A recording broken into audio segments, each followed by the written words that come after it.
All right, here we have Paddy O'Rourke, and if we look up close to Paddy O'Rourke, we see that his nose has been rubbed clean. That's because back before COVID, used to be good luck to rub Paddy O'Rourke, probably not such good luck these days. So anyway, let me give you a look at this whole scene here, which is pretty awe-inspiring. This is where we're on top of Little Round Top, and this is where you're going to have the Southern soldiers are running up this really difficult incline to try to get up and beyond where you got Paddy O'Rourke here, and get up there and get the high ground. Now, you see over there, that's Gouverneur Warren.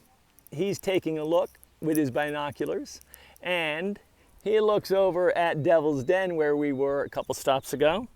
Let me see if I can get Devil's Den here. Here we are. So look, that White House, that's where the Southerners are marching from, the Confederacy. So as you can see, here's Devil's Den. That's right in between the two spots. So he has, Sickles has wandered all the way halfway into the middle there, just as Meade told him. And so Gouverneur Warren over here, he's going to get word to Strom Vincent, who's going to really take a huge risk to go on his own because he really doesn't have the authority, but he's going to tell Joshua Chamberlain, you've got to go out there. And we heard what happens to Joshua Chamberlain. What happens out here is every bit as important because Paddy O'Rourke is going to perform a similar act. He's going to come running down here when he sees the Southerners making headway, and he's going to be shot dead around this area.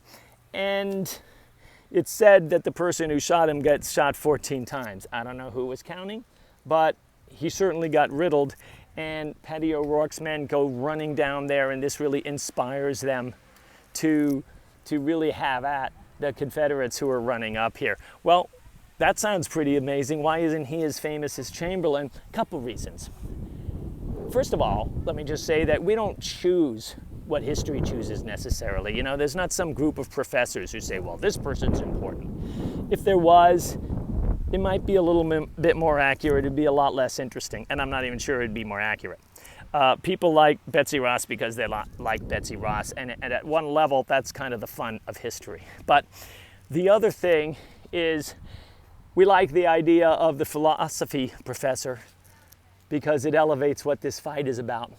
But probably the main reason, for those of you who are fans of Hamilton, you know the line, who lives, who dies, who tells the story. Joshua Chamberlain is going to live throughout the Civil War. He's going to live after the Civil War. He's going to become the governor of Massachusetts. He's going to be able to write his memoirs. He's going to be able to tell the story. The reason it's so important to these friends of Paddy O'Rourke to put up monuments like this, the reason these monuments are so important is Paddy O'Rourke is not going to be able to tell the story. And Strom Vincent dies here on these hills. He's not going to be able to tell the story.